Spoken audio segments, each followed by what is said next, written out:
Me llamo Elena. Tengo 32 años. Y hasta hace exactamente 3 meses y una semana, creía que estaba fundamentalmente rota. No era una suposición dramática, ni una fase de autocompasión. Era, para mí, un hecho tan tangible como la taza de café que ahora mismo sostengo entre las manos. Es la taza de Marco, la que olvidó aquí la última vez que nos vimos. Es de cerámica azul, pesada, con un pequeño desconchado en el borde que él siempre buscaba con el pulgar mientras hablaba. Aún no he tenido el valor de guardarla.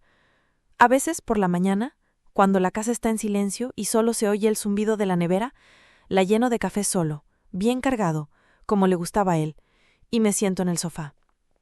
No la uso para beber, solo la sostengo, para sentir su peso, para recordar y para tratar de entender. La última conversación que tuvimos fue aquí mismo, en este salón. Las luces de la ciudad entraban tenues por la ventana, dibujando figuras extrañas en la alfombra. Él estaba de pie junto a la puerta, ya con la chaqueta puesta. No me miraba a los ojos. Recuerdo el olor de su colonia, una mezcla de sándalo y algo más, algo limpio, que ahora se ha convertido en el aroma de la pérdida. «No puedo, Elena», me dijo su voz hueca, derrotada. «Siento que estoy luchando contra un fantasma. Siento que, haga lo que haga, nunca seré suficiente para ti o, no sé, para el estándar que tienes en la cabeza». Yo no entendía nada. ¿Qué estándar? ¿Qué fantasma? Yo lo quería. Dios, claro que lo quería. Se lo había demostrado de 1000 maneras. Le cocinaba su pasta favorita los domingos, le dejaba notas tontas en el espejo del baño, aprendí a ver sus películas de ciencia ficción de los 80 sin quedarme dormida. Pero él insistía. Hablaba de una presión invisible, de una sensación de que yo siempre estaba esperando a que él fallara. Mencionó cosas que yo jamás había dicho, miedos que nunca había expresado. Es como si alguien me hubiera contado una versión de ti que no coincide con la que tengo delante, y esa duda me está matando, concluyó antes de cerrar la puerta tras de sí. Y yo me quedé ahí, en medio del salón, con el eco de sus palabras rebotando en las paredes. Y lloré. Lloré por él, por nosotros, pero sobre todo lloré por mí, porque no era la primera vez, era la tercera, o la cuarta, si contamos a Javier, el chico de la universidad. Siempre el mismo final, siempre la misma confusión.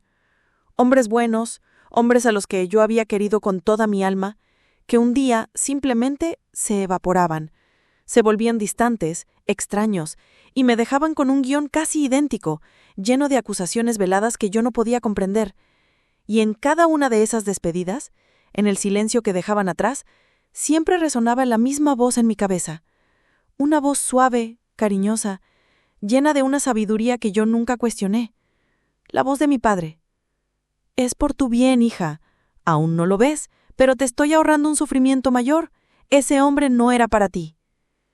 Mi padre, Alberto, un catedrático de historia jubilado, un hombre brillante con una reputación intachable y una devoción por mí que era la envidia de todas mis amigas. Viudo desde que yo tenía 5 años, se volcó en criarme. Me enseñó a leer con los clásicos, a montar en bicicleta en el Parque del Retiro, a analizar el mundo con una mirada crítica. Para mí, él no era solo mi padre, era mi ancla, mi faro, mi oráculo personal. Cada vez que mi corazón se rompía, él estaba ahí, con un abrazo, con una taza de té caliente y con la misma frase repetida como un mantra. «Es por tu bien, hija. Aún no lo ves, pero te estoy ahorrando un sufrimiento mayor. Ese hombre no era para ti». Y yo le creía, ciegamente, porque ¿qué otra explicación había? Si todos se iban, el problema tenía que ser yo. Quizá, como decía papá, mi radar para elegir pareja estaba estropeado. Quizá era demasiado intensa, o demasiado independiente, o no lo suficientemente buena. Él me explicaba, con una paciencia infinita, los defectos que yo no había querido ver en ellos. Me recordaba aquella vez que Marco llegó 10 minutos tarde, o el comentario sarcástico que hizo David, el arquitecto, sobre mi restauración de libros. «Son pequeñas señales, Elena», me decía con su mano cálida sobre la mía. «Son banderas rojas que tú, en tu inocencia, no sabes interpretar, pero yo sí las veo. Mi único trabajo en esta vida es protegerte». Y así, Durante años, acepté su versión de los hechos. Acepté que yo era la defectuosa, la que necesitaba protección de su propio juicio. Fui a terapia para entender mi supuesto miedo al compromiso, leí decenas de libros de autoayuda sobre cómo construir una autoestima sana. Me convertí en una experta en analizar mis propias fallas. Cada ruptura era una confirmación de mi incapacidad para mantener una relación sana, y cada consejo de mi padre era una prueba irrefutable de su amor incondicional. Él era el único hombre que nunca me abandonaría, el único que siempre querría lo mejor para mí. Me pregunto si a alguien más le ha pasado algo así. No tiene que ser un padre, puede ser una madre, un amigo, una pareja. Esa sensación de que alguien, con la excusa de cuidarte, te está encerrando en una caja de cristal, de que te están definiendo, contando tu propia historia con sus palabras hasta que olvidas cuál era la tuya. Si alguna vez se han sentido así, como un personaje secundario en su propia vida, déjenme un comentario. A veces saber que no estás solo es el primer paso para poder respirar de nuevo. Yo vivía en esa niebla de culpa y gratitud hacia mi padre, una gratitud tóxica que me impedía ver la verdad. Porque la verdad es que mi padre no me estaba protegiendo, me estaba aislando. La verdad es que mi radar no estaba roto. El suyo estaba perfectamente calibrado para detectar a cualquier persona que pudiera hacerme feliz y alejarlo de su lado. La verdad es que él no arruinó solo mi relación con Marco, arruinó cada oportunidad de amor que tuve en mi vida adulta. Y lo hizo de una forma tan sutil, tan maestra, que durante más de 15 años, la única persona a la que culpé fue a mí misma. Contar esto ahora es lo más difícil que he hecho. Siento una lealtad irracional hacia el hombre que me crió, hacia la imagen del padre perfecto que construyó para mí y para el mundo. Pero le debo más lealtad a la mujer de 32 años que se siente en su apartamento, sosteniendo la taza fría de un hombre que amaba y que por fin entiende que el fantasma del que él hablaba no era una invención suya, era real y tenía nombre y apellido. Mi padre decía que todo era por mi bien, pero arruinó cada relación que tuve. Y esta es la historia de cómo lo descubrí. Es la historia de cómo una tarde lluviosa, una caja de fotos viejas y una mentira piadosa que se le escapó sin querer se convirtieron en el hilo del que empecé a tirar, un hilo que deshizo el tejido de toda mi vida y me mostró la monstruosa verdad que se escondía debajo. Si quieren saber cómo encajé las piezas, cómo las conversaciones inocentes de mi padre con mis parejas eran en realidad campañas de difamación calculadas y qué tuve que hacer para recuperar mi vida, suscríbanse a este canal. Aquí no contamos cuentos de hadas. Contamos las historias que nos marcaron, las que nos rompieron y las que al final nos enseñaron a reconstruirnos. Y mi reconstrucción apenas acaba de empezar. El principio del fin, o más bien, el principio de la verdad, llegó en una tarde de martes gris y lluviosa. De esas tardes en Madrid en las que el cielo parece una tapa de plomo y la única ambición posible es acurrucarse en el sofá. Yo estaba haciendo exactamente eso, envuelta en una manta, sintiéndome patética. Habían pasado 2 semanas desde la partida de Marco, y el dolor, en lugar de atenuarse, se había instalado en mis huesos como una humedad persistente. Para intentar escapar de mi propia cabeza, decidí hacer algo que no hacía en años. Saqué la vieja caja de madera llena de fotografías del fondo del armario. Olía a cedro y a tiempo detenido. Mientras pasaba las imágenes de mi infancia, cumpleaños, vacaciones en la playa de Gandía, mi primera comunión, sonó el teléfono. Era él, mi padre. Su voz, como siempre, era un bálsamo de preocupación y afecto. «Hija, ¿cómo estás? Te he notado muy apagada estos días. Estaba pensando en ti». Me preguntó qué hacía y le conté lo de las fotos. Se rió con ternura. «Buena idea. Recordar los buenos tiempos siempre ayuda», dijo. Y entonces, intentando consolarme, cometió el primer error, el que descosió la primera puntada del tapiz perfecto que había tejido a mi alrededor. «Sé que duele, Elena», dijo con un suspiro paternal. «Pero tienes que entender que hombres como Marco tan absortos en su propio mundo, nunca te habrían hecho feliz. ¿Recuerdas esa vez que se molestó tanto porque preferiste ir a ese taller de cerámica en lugar de acompañarlo a la inauguración de la galería de su amigo? Son esos detalles de egoísmo los que revelan la verdadera naturaleza de una persona. Yo lo vi desde el principio. Me quedé helada. La manta resbaló de mis hombros. Había un problema con su recuerdo, un error garrafal. El del taller de cerámica y la galería de arte no había sido Marco. Marco, que era ingeniero de software, habría movido cielo y tierra para acompañarme a un taller de cerámica. Le encantaba verme trabajar con las manos. El que se había ofendido por eso, 2 años antes, había sido David, el arquitecto, un hombre cuya vida social giraba en torno a eventos y galerías y que no entendía mi pasión por ensuciarme las manos. Colgué el teléfono con una excusa torpe, el corazón martillándome en el pecho. Me senté en el suelo, rodeada de las sonrientes versiones de mi pasado. Un simple error, un lapsus. ¿Podría ser eso? ¿Verdad? Mi padre se estaba haciendo mayor, podía confundir los nombres. Pero no era solo el nombre, era el detalle, la acusación. Egoísmo. Era la misma palabra que había usado para describir a David cuando rompimos. De repente, su archivo mental de mis fracasos amorosos parecía sospechosamente organizado y defectuoso. Por primera vez en mi vida, la voz de mi padre no sonaba a sabiduría, sino a guión. Un guión que él mismo escribía y luego me atribuía. Esa noche no dormí. Mi cabeza se convirtió en un proyector de cine, pasando escenas de mis relaciones pasadas a toda velocidad. Y con esta nueva y terrible lente de la sospecha, todo se veía diferente. Vi a Javier, el músico, con quien salí a los 24 años. Recuerdo una cena en casa de mi padre. Javier, siempre un poco bohemio, hablaba con pasión de su banda y de una pequeña gira que estaban planeando. Yo veía estrellas en sus ojos. Mi padre, en cambio, le hacía preguntas prácticas con una sonrisa amable. ¿Y eso da para vivir, Javier? ¿Tienes un plan B? Porque Elema, ya sabes, es una chica que valora la estabilidad. 2 semanas después, Javier empezó a distanciarse. La última vez que hablamos me dijo que sentía que no podía darme la vida que yo seguramente esperaba. ¿Sus palabras o las de mi padre?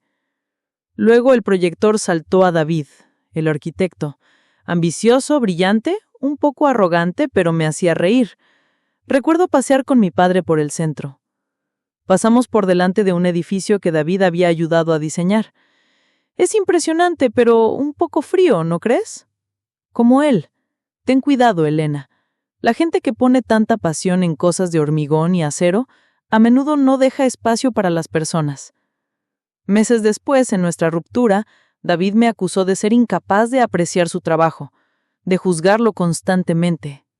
Dijo que sentía que siempre estaba por debajo de mis expectativas, pero yo nunca había dicho nada de eso. Yo estaba orgullosa de él. ¿Quién le había metido esas ideas en la cabeza? La sospecha era un veneno lento.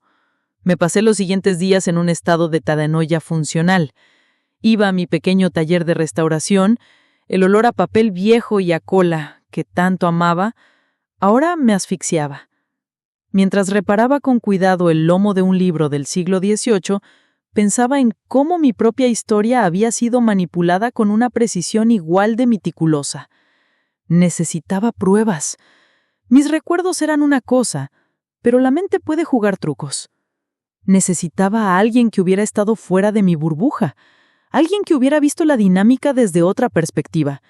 Y solo había una persona. Sara, mi mejor amiga de la universidad y la persona que nos presentó a David a mí. La llamé un jueves por la tarde con la excusa de ponernos al día. Charlamos de todo y nada durante 20 minutos, mi corazón en un puño. Finalmente, reuní el valor. Oye, Sara, te va a sonar raro, pero he estado pensando mucho en el pasado últimamente. ¿Tú te acuerdas bien de por qué lo dejamos David y yo? Es que para mí todo es una nebulosa. Hubo un silencio al otro lado de la línea. Pude oírla suspirar. Ay, Elena, claro que me acuerdo. Fue todo muy extraño. comenzó, y cada palabra que decía era un clavo más en el ataúd de mi inocencia. Mira, David estaba fatal. Un día quedamos para tomar un café y se derrumbó. Me dijo que no podía más, que sentía que te estaba decepcionando constantemente.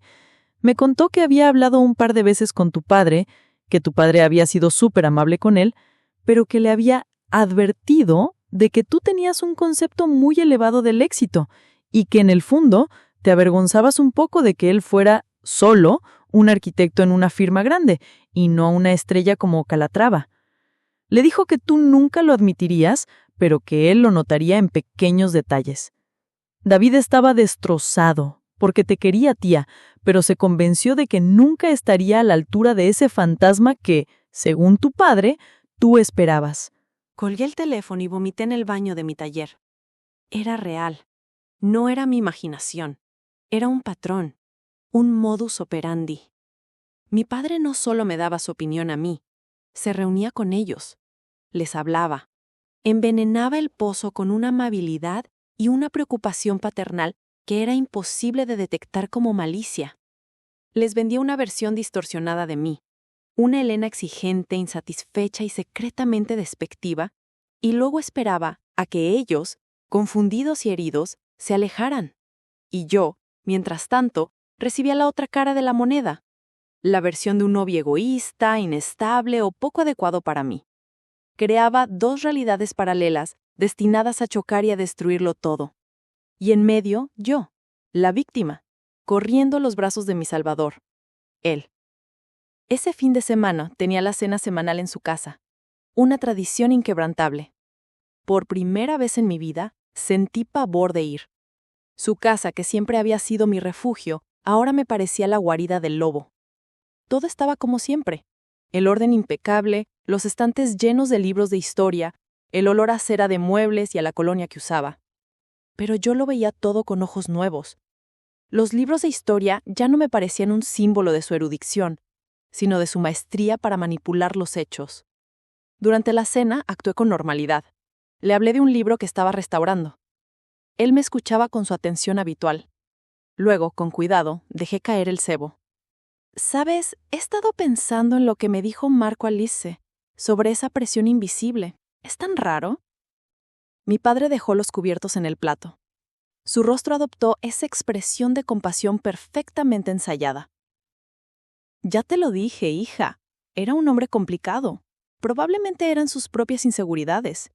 Hay hombres que no soportan estar con una mujer fuerte e inteligente como tú. Se sienten intimidados. El mismo discurso de siempre. Pero esta vez, yo no lo compraba.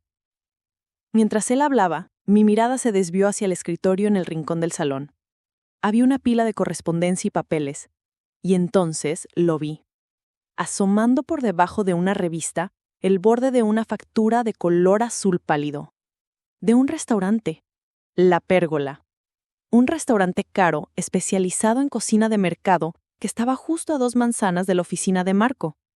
La fecha de la factura era del 15 de marzo, un martes. Recordaba perfectamente ese día, porque Marco había cancelado nuestra cita para cenar a última hora diciendo que le había surgido un imprevisto familiar urgente. Y yo recordaba también dónde se suponía que estaba mi padre esa tarde, en su club de ajedrez como todos los martes. Sentí un frío glacial recorrerme la espalda. Tenía que ver esa factura. Después de cenar, mientras él recogía los platos y los llevaba a la cocina, le dije que necesitaba usar el baño. Con el corazón desbocado, me acerqué al escritorio. Mis manos temblaban tanto que apenas podía coger el papel. La cogí. Factura de La Pérgola. Martes 15 de marzo, 13:30 horas, mesa para 2. Y abajo, en el desglose, 2 menús del día y 2 cafés. Era la prueba. La pieza final y tangible. No era un recuerdo, no era una interpretación. Era un hecho. Mi padre había mentido. Se había reunido con Marco a mis espaldas, en el mismo día en que Marco empezó a volverse extraño, en la misma semana en que todo se vino abajo. Sostuve el pequeño trozo de papel en mi mano y se sintió más pesado que una losa de mármol. Era la evidencia física de la traición más profunda que podía imaginar. Y en ese instante La tristeza y la confusión que me habían consumido durante años se evaporaron, dejando paso a solo una cosa: una claridad cristalina y una rabia fría y afilada. Ya no era una víctima confundida. Ahora sabía quién era el enemigo, y tenía la primera arma en mi mano. Pasé 2 días con la factura del restaurante guardada en el bolsillo interior de mi chaqueta. La tocaba de vez en cuando, sintiendo el papel fino y arrugado contra mis dedos. No era solo un trozo de papel, era mi ancla a la realidad, la brújula que me impedía volver a perderme en el pantano de la duda. Durante esas 48 horas no me limité a sentir rabia. La rabia es un fuego que se consume. Lo que yo sentía era algo más frío, más duradero. Era la determinación de un restaurador que mira una obra maestra cubierta por capas de barniz oscuro y suciedad acumulada durante siglos. Sabía que debajo estaba la verdad, la belleza original, y mi trabajo era quitar esas capas, una por una, con una paciencia infinita y una mano que no podía temblar. Mi plan requería una última pieza de información, la más dolorosa de todas. Necesitaba hablar con Marco. No para volver con él, ni para pedirle perdón. Necesitaba su testimonio. Marqué su número con una calma que me sorprendió a mí misma. Respondió al tercer tono, su voz cautelosa. Le dije sin rodeos y sin drama que no quería nada, solo la respuesta a una pregunta. Marco, por favor, solo dime la verdad. ¿Te reuniste con mi padre a mis espaldas? El silencio al otro lado fue largo, pesado, lleno de vergüenza. Finalmente suspiró. Sí, Elena, lo siento. Me llamó él. Dijo que como padre quería conocer al hombre del que su hija estaba tan enamorado. Quería asegurarse de que yo era el adecuado. Y entonces Marco me contó la historia. Me narró la conversación de ese almuerzo en la pérgola. Me describió cómo mi padre, con una calidez y una preocupación conmovedoras, le había pintado un retrato de mí que yo apenas reconocía. Le habló de mi extrema fragilidad emocional, oculta tras una fachada de independencia. Le insinuó que mi trabajo de restauración, mi pasión, era en realidad una vía de escape porque me sentía profundamente sola e insatisfecha. Le confesó, de padre a hombre, su miedo a que yo estuviera con Marco, no por amor, sino por miedo a la soledad, y que mi ambición era una forma de presionarlo para que él cambiara su vida. Él me hizo sentir, concluyó Marco, con la voz rota, que amarte era como caminar en un campo de minas, que cualquier paso en falso te haría pedazos, y me hizo creer que tú nunca serías feliz conmigo, porque en el fondo yo era demasiado simple para ti. Me fui porque creí que te estaba haciendo un favor. Creí que te estaba liberando. Cuando colgamos, no lloré. Cada palabra de Marco era una capa de barniz que yo retiraba con cuidado. Ahora tenía todo lo que necesitaba. La verdad completa. Esa noche llamé a mi padre. Puse en mi voz un temblor que ya no sentía, una vulnerabilidad que era pura estrategia. Papá, necesito verte. Necesito hablar contigo. Es sobre Marco y sobre todo lo demás. Creo que tenías razón en todo. Estoy tan perdida. Pude oír el triunfo contenido en su voz. Claro que sí, hija mía. Ven a casa mañana. Hablaremos y verás cómo todo se aclara. Estaba mordiendo el anzuelo. Caminaba directo a mi trampa, convencido de que iba a otra sesión de consolación y control, a reafirmar su poder sobre su rota y pequeña hija. Al día siguiente, entré en su casa. El mismo olor, la misma luz tenue entrando por los ventanales del salón. Me guió a su estudio, su santuario, el lugar donde había planeado cada una de sus campañas. Se sentó en su imponente sillón de cuero y me señaló el sillón de enfrente, el del paciente. Me senté, erguida, y lo miré directamente a los ojos. «Gracias por recibirme, papá», empecé, con una voz suave.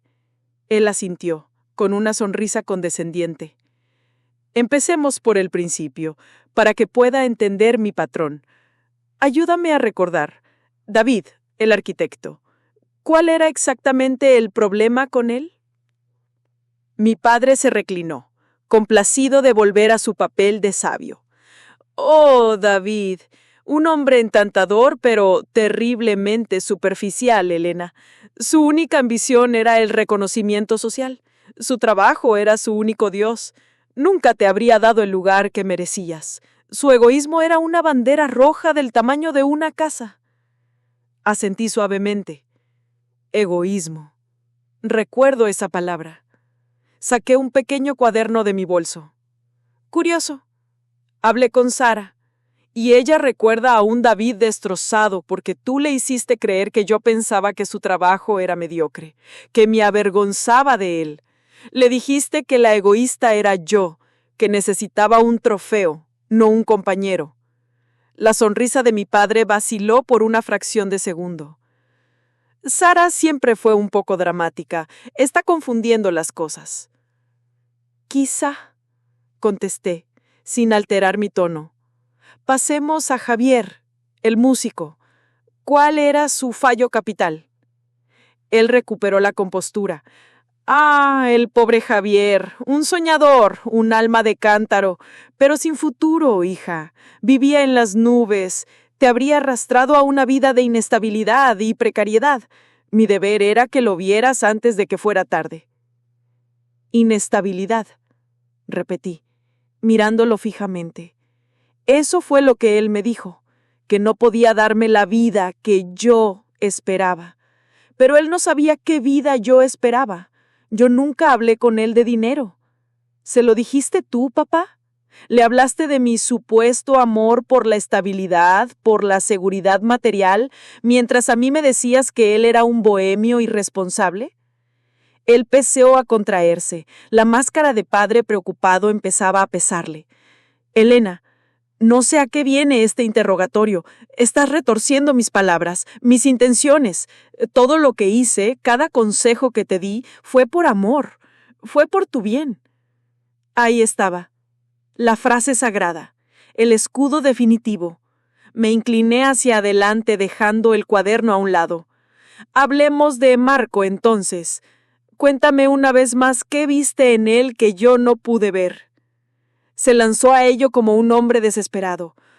Marco era un buen chico, pero débil, intimidado por tu fuerza, lleno de inseguridades que proyectaba en ti. Te hizo creer que el problema eras tú, un manipulador clásico.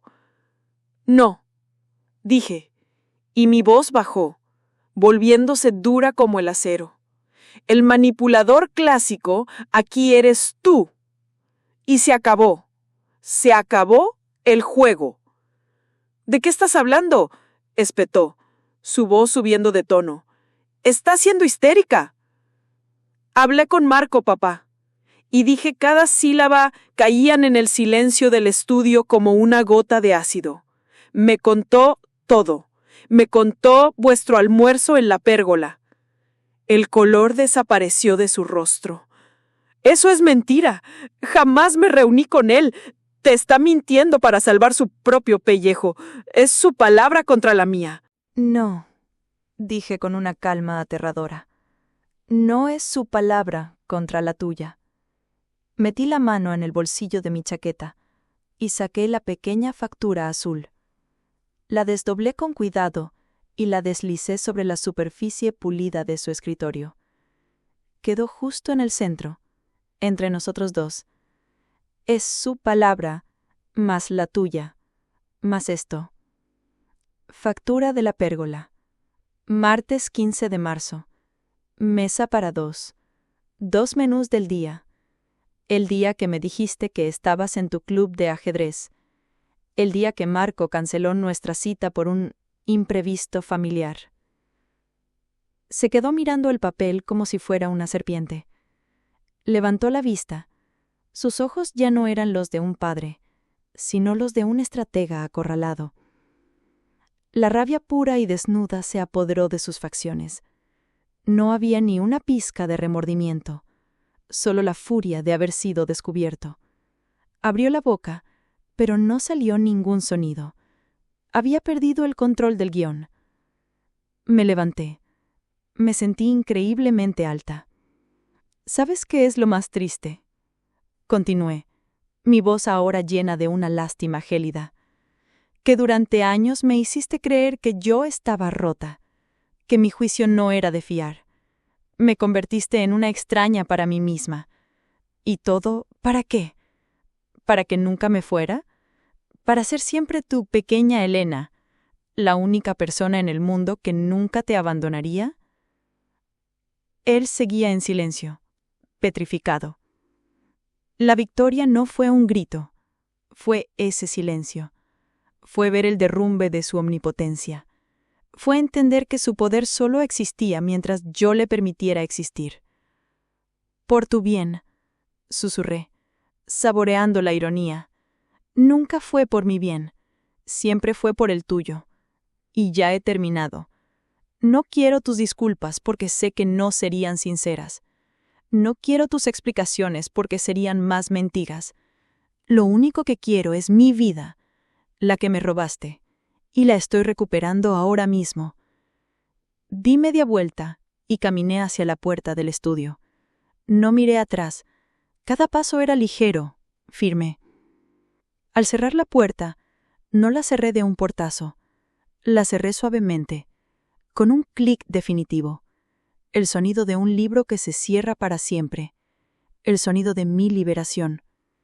Lo dejé solo, en su trono, rodeado de las ruinas de su reino de mentiras con la única prueba irrefutable de su traición sobre la mesa. No hubo gritos, ni violencia, solo la verdad, afilada y silenciosa, que había hecho justicia. Al salir de la casa de mi padre, no corrí. Caminé despacio, saboreando cada paso sobre la acera. El aire de la noche madrileña, que siempre me había parecido cargado y denso, de repente se sentía ligero, limpio. Recuerdo mirar hacia arriba y ver las luces de los apartamentos, cada una un pequeño universo. Y por primera vez, no me sentí como un satélite solitario, sino como una estrella más en la constelación. La sensación no era de euforia, como uno podría imaginar. Era más extraña y profunda. Era una mezcla de liberación absoluta y un duelo agudo y punzante. Estaba libre, sí, pero también era huérfana. No porque mi padre hubiera muerto, sino porque el padre que yo había amado, el héroe de mi infancia, el sabio consejero, nunca había existido. Era un fantasma, una construcción, y yo estaba de luto por él. Los días que siguieron fueron un desierto de silencio, un silencio que yo misma impuse. Su número aparecía en mi teléfono. Primero mensajes de texto. Elena, tenemos que hablar. Estás cometiendo un error terrible. Luego la manipulación se afiló. Mi silencio me está matando. ¿Es que no te importa el daño que me estás haciendo? Finalmente la victimización. Después de dedicarte mi vida entera, este es el pago que recibo. Que Dios te perdone. Cada notificación era una prueba. Cada vibración del teléfono era una sirena que me llamaba a volver a la orilla segura y tóxica que conocía. Pero me mantuve firme. No contesté. Borré los mensajes sin leerlos por completo. Fue uno de los actos más difíciles y más necesarios de mi vida. Enseñarle a mi corazón que el amor no debía doler de esa manera, que la lealtad no podía exigir mi propia aniquilación. En medio de ese silencio exterior, mi mundo interior era un caos. Había un vacío inmenso donde antes estaba su influencia. Durante años, cada decisión, desde la más trivial hasta la más importante, pasaba por el filtro de su aprobación. ¿Qué pensaría papá de este corte de pelo? ¿Le gustaría a papá a este chico? ¿Estaría orgulloso de este logro? Su voz era el narrador omnisciente de mi vida. Y ahora, sin ella, el silencio era ensordecedor.